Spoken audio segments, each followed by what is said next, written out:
So he took me around Universal Studios and kind of looked after me. And then, yeah, I danced the night away. I had one of the most amazing nights of my life. I made friends with these girls at the front of the stage. And I danced for 5 hours. And you went in there alone? You didn't? I went in there alone and I just ripped it up. And it was amazing. So do you think, like, you're hanging out with the same people, that keeps you the same as you've always been? Here, you run into people you don't know, and you run into experiences you don't know, and that changes you, like, a lot. Yeah. And you probably changed... That really pushed... I was completely out of my comfort zone. I was comfortable with the fact that I knew I'd have a good time. I was going out there to have a good time, and no one was going to stop me from doing that. And that could have been easily, for most people, you go to Florida and everyone's depressed, and you could easily just say, this is a horrible vacation. I'm not going to have a good time. Yeah. Yeah, I you just sit there in the hotel room and get frustrated before. Like, go out, meet people, have a good time. It was great. So after you were kidnapped, what happened? How did you escape? Yeah, and then, so I did a couple of army roles, like, fucking, why? I remember that, yeah. Kicked him in the nuts. You're a good kicker. Head-butted. You're a very powerful kicker. Elbows. I know you can take care of yourself. The Zumba is no joke. I mean, Zumba alone, you know. So flash forward a year later. This is last year. Last July. Yep. So last July. So this is all building up. You go home to Melbourne. You're like, that was an amazing experience. I pushed myself. Pushed myself, but I mean that's not the end of the story because I ended up getting kicked off the trip. They asked me to leave. They stole my bags from me, kicked me out of the room. A bunch of depressed Zumba instructors kicked you out of the room and said you were ruining the trip for them. Yeah. And how were you ruining the trip for them? Because I was a bitch. Because the girl that organised the trip sent me a message when I was boarding the plane telling me that her partner of 5 months that she met off the internet that she wanted to break up with before we left because she wanted to go and pick up other people. And her name he proposed to her and he was coming on the trip. I was like, what the fuck? We're going on a girls' trip and your partner's coming. I thought it was a joke. She was already in LA when I was getting on the plane and she texted me and I was like, what in God's name? Right. So she didn't like this. No, so what I did was I'd said to the other 2 girls, you know, everyone was having a bitch about it. Everyone had an issue about it. But they went back and told Megan that I was having the bitch. So I was just the bad person. They all ganged up on you. Look, it was the same thing. Actually, my solo mission that I had in New York on my own on Independence Day. This was last year. Oh, there's so many stories. I got fed up with the girls. They kept sort of just like leaving me and saying they'd come back and catch up and meet up with me. I'd be sitting there waiting for them. Like an hour later, they wouldn't turn up or whatever. And I was like, fucking got over it. I was like, I don't care. I'm going out on my own. These people are doing my head in. And then I got ready. I got on Facebook and one of my friends, Ben from back home, he works in events and he was like, Kerrie, you guys hang on. I'm going to contact my friend, Akil, who lives in New York, to come and take you out. I was like, alright, 45 minutes later, this dude was down in the foyer of the Gangs of Ord on Park Avenue. He was like, Kerrie, downstairs, come down. So we went to this club called, I think it's called the Dreams in New York. So it's a new... Might be, it's a part of Teo Group, I think. The clubs kind of come and go. So It's quite a hot spot, yeah. Okay. So go to this bar, and I'm standing there, and I was like all stiff and nervous, and like couldn't relax. I'd only been in New York for like 4 days or whatever, and I was feeling a bit uncomfortable because the girls were kind of leaving me out, and this just wasn't me. I'm normally very out there. And Akil goes to me, all right, you're giving me the shits. You said you wanted to come here and go and meet people. I'm going to leave you alone. You go and do your thing. 45 minutes later, I think he was like, all right, you can come down now. Everybody on the balcony knew who I was. Hey, Miss Ozzy, woo! That is so weird. So when you go there with people, you're more uncomfortable than if you were there. When I'm on my own, you know that you just got to make friends with people. Like, you just start talking. And It was amazing. I met people that ran modelling agencies and worked in PR and events. You walked up to them or you just went over, can I have a cigarette, whatever, start talking to them. Kerrie, take a seat, whatever. And yeah, it was cool. I met Russell Brand that night. Oh, no. Was Katy Perry there? Nah, she wasn't. Oh, okay. And there was quite a few celebrities and stuff there. It was an amazing night. Got home at like 6 o'clock in the morning. All the girls were like, where have you been? I was like, I met Russell Brand. I was like, I got into the club that we'd been dying to get into but couldn't because we didn't know anyone. So wait, you got invited in by your friend? Yeah, so okay. he knew the people. He was hooked up over there. Yeah, so it was amazing and that was really cool. And I suppose that kind of gave me the confidence. I was like, I don't need people by my side to go out and have fun. I'd actually rather be on my own. Okay, this is interesting to me. How do you come up with a solo mission? Because, I'm going to, go out tomorrow. Well, maybe not tomorrow. I have to work tomorrow. Which when I do solo missions at work, my boss comes looking for me and says, where are you? I'm on a solo mission, and Gumnut told me to do a solo mission. Kerrie Gumnut, You're going to get fired unless you get back from your solo mission. Okay. So do you just make up a random thing? You're just going to maybe we should make a solo mission deck. So it's like a deck of cards, and you mix them all up, and you take 2 cards, and you combine them, and make a solo mission. It's when... I think... Because I love mixing and mingling with people. It's like I get this desire, I've just got to go. I've just got to do something other than fucking rip my hair out. I need to go and get inspired and meet people, and I vibe off other people's energy. Just... You never know where life's gonna take you, and life's too short not to network and meet people. Talk so you don't even for example, tomorrow you don't know what you're doing tomorrow. No. And you're just gonna jump into the city and you're gonna start a solo mission. How does a solo mission start? You just say to yourself, I'm gonna go into that store over there and meet somebody. Yeah, well, I suppose for me, meeting people's more so when I'm out at a bar or... Okay, so an establishment. Yeah.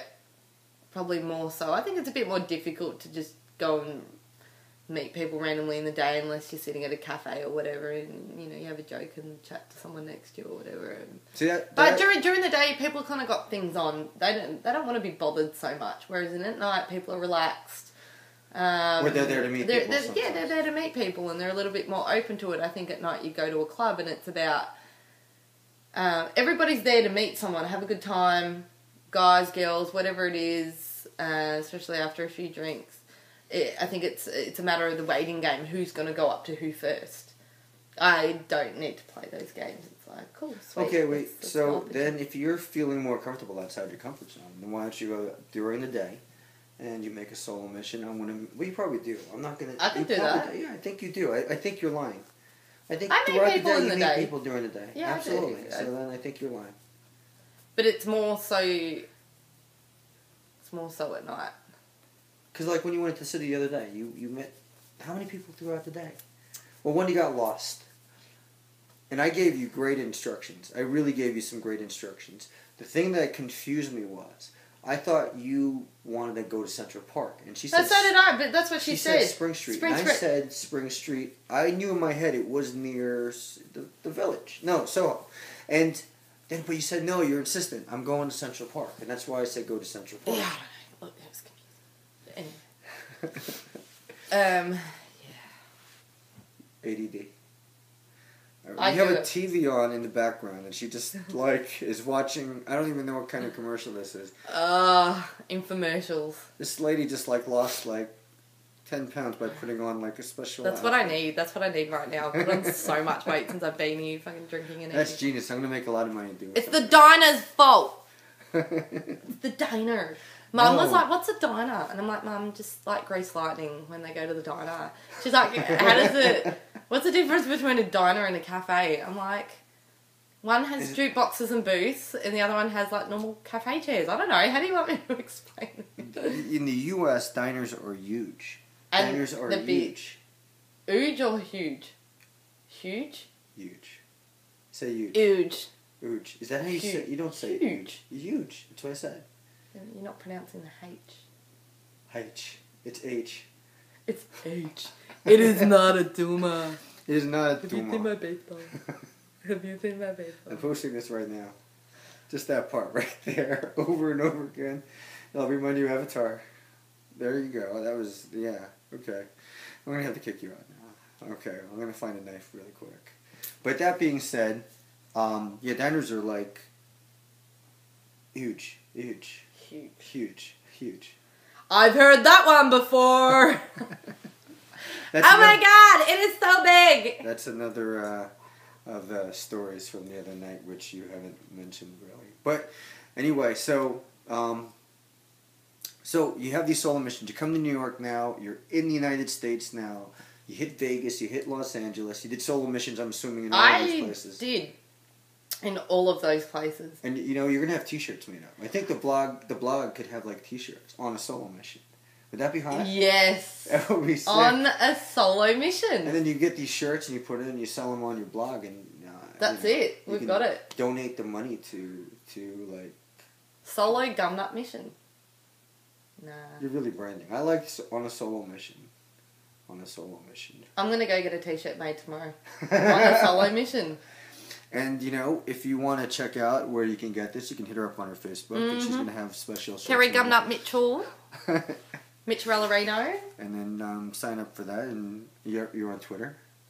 Yeah. Are you really? Yeah, I don't really use it, though. That's like everything. All celebrities use Twitter. You're my everything. Because they have, like, Twitter hooked up with Facebook, and every time you post on one or the other. Most people will look at Twitter more, I think. They do. I'm all over Facebook for some reason. Well, I think Facebook is more that interaction, where Twitter is people will follow you and say, this is what I'm doing. And plus you have a blog now, Tumblr. And now this is going to be difficult. I'm going to have to get an agent to control all this. I don't know if you have to get an agent yet. Right. Not that famous. Not yet. Calm down. Not yet. This is like you just started Tumblr this morning. Right? A week later, you got all these, like, agents calling you and stuff like that. No, PR. It's more PR, right? It is, yeah. And you're going to have a book. Your book is coming out when? My book is like, oh my god, like, my book is totally coming out in like 3 weeks. You're like a celebrity. This is like, and I could like become a celebrity interview. Oh my god, like, totally. Like, so we're going to have like... don't even know. On a solo mission, and if you want to help, you can always like find it. You know what Foursquare is? Foursquare? Foursquare. It's another app. Oh, Foursquare? It's Foursquare. What are you on about?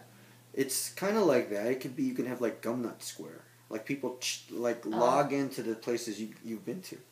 And they could follow you and make a drink. Ray's got these really nice dark chocolate peanut coated almonds. Okay. You're gonna get that. We're gonna edit this part out, you know that. I'm gonna have to find a spot on the computer and then just go cut right to it. And through the miracle of editing, there we go. We got these. I don't think you can advertise them. I'll go. There you go. There you go. I got these. I think it's Target. Really? Yeah. Ready? Apparently. Oh. You know, that's probably why I found like all these. Oh! You see that? That was amazing. If that was on camera, that was computer generated graphics right there. Mm-mm. But okay, and now you are you got to get to the U.S. This is after a year. You saved up money. Did you? So yeah, You put away. I probably could have done a better job at saving money, but I sold my car and sold my furniture and...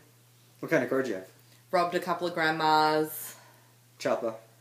Stole a couple of wallets. Choppa. Am I saying that right? Uncle Chop Chop. Choppa. Welcome home, Mark! I never heard about this movie Chopper, and apparently he's famous in Australia, all of Australia, or just Melbourne? Or... And he's like... The whole of Australia. And I'm watching, like, I spend the night watching YouTube videos of this guy, Chopper, and he's, like, on everything. I'm thinking this violent man, and cuts off his ear, and to get out of H division. And I think at whatever level, he's now more comedy. I'm watching it, there's all these comedy things and making fun of life, and I still don't get it. I don't really get it either, but it's an Australian icon. Everyone finds him very amusing. Okay, so everyone is like, okay. So you sold what kind of car? RAV4, Toyota RAV4. A new one. Oh, okay. It was my baby. You miss it? Yeah, You miss driving? Yeah, I do miss driving, actually. You miss but driving? if I drove over here, it'd be all over. Yeah, you'd be on the wrong side of the road. Yeah. You'd be in an accident. Mm-hmm. You said you're getting used to it, though. We drive on the right side of the road. I do slightly Literally. look mentally disabled, though, when I'm crossing the road. When I'm looking one way and everyone's like, what the fuck is this?